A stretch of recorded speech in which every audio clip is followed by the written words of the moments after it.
د طالبانو امیر المؤمنین شیخ مولوی هیبت الله اخندزاده تازه امر د طالبانو دفاع وزیر مولوی محمد یعقوب مجاهد ته هغه امر کړی دی چې باید د افغانانو غچ پرې نږدی تر څو چې هغوی بریدونه کوي هیڅکله هم بې ځوابه پاتې نشي او بریدونو ته مو دوام ورکړئ.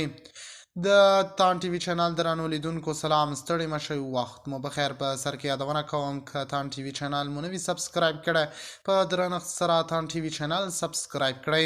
په وروستیو ساعتونو کې په ټولنیزو شبکو کې او ځینې غیر رسمي سرچینو کې داسې راپورونه خپاره شوي چې ګواکې د طالبانو مشر هیبت الله اخندزاده د دفاع وزیر مولا یعقوب ته امر کړی چې پوځي فشار ته دوام ورکړي او جګړه ونه دروي. یاد راپورونه ادعا کوي چې دغه لارښوونو د وروستیو سرحدي نښتو او دواړو لورو ترمنځ تاوتریخوالی د زیاتېدو په غبرګون کې شوی ده، خو تر اوسه پورې د طالبانو لخوا په رسمي ډول داسې څرګندونې نه دي خپرې شوي چې د معلوماتو په بشپړ ډول تایید کړي. د طالبانو اړوند ځینې سرچینې وایي چې د مشرتابه په وروستیو غونډو کې په سرحدي وضعیت خبرې شوي دي او ټینګاره شوی چې د هیواد د پولو ساتنه به د دوی اساسي مسؤلیت وي.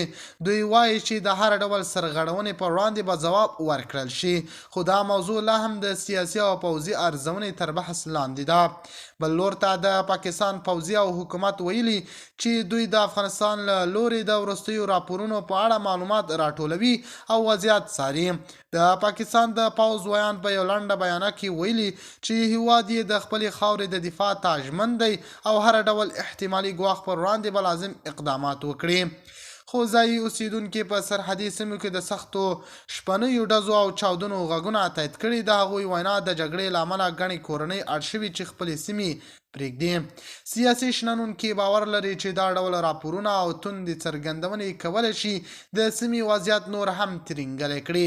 هغوی وایي که دواړه لوري پر پوځي حل ټینګار وکړي نو تر ټولو زیات زیان به عام ولس ته ورسیږي. شنونکي وړاندیز کوي چې د افغانستان او پاکستان ترمنځ باید د خبرو اترو لارې فعاله وساتل شي څو د جګړې مخه ونیول شي. د تان ټي وي چینل درنو لیدونکو تر بیا خیر چارې.